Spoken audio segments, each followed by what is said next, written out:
Ke berita lain, Anies Baswedan menyebut ada orang-orang yang tidak komitmen pada demokrasi. Bahkan mantan Gubernur DKI Jakarta ini menyebut ada Menko yang secara terang-terangan bicara perubahan konstitusi. Tidak pernah membayangkan, kalaupun ada itu pertemuan ruang-ruang tertutup, bukan?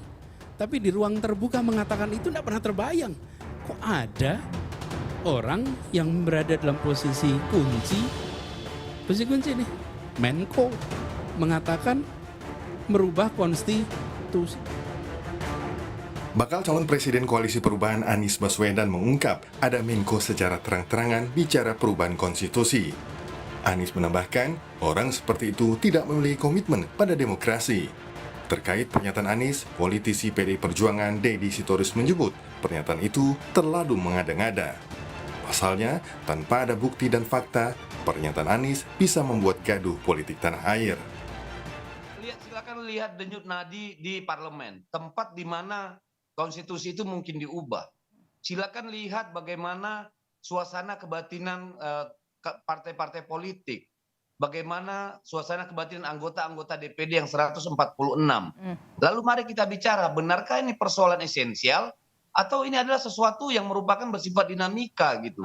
Jadi saya kira janganlah membuat sesuatu ya yang sebenarnya orang nggak peduli tadinya gitu ya. Sekarang tiba-tiba karena Anies melahirkan yang namanya hiruk pikuk dan justru membuat kegaduhan.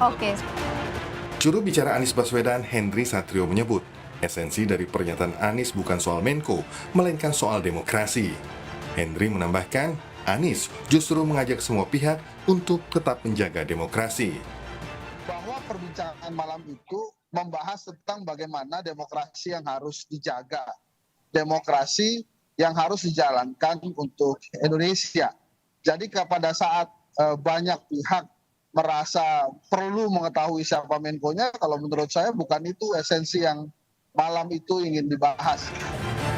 Sementara itu, pengamat politik Burhanuddin Muhtadi menyebut, sebaiknya Anies tidak usah menyebut soal Menko, melainkan cukup menyebut salah satu petinggi, meski publik tahu siapa Menko yang disasar Anies.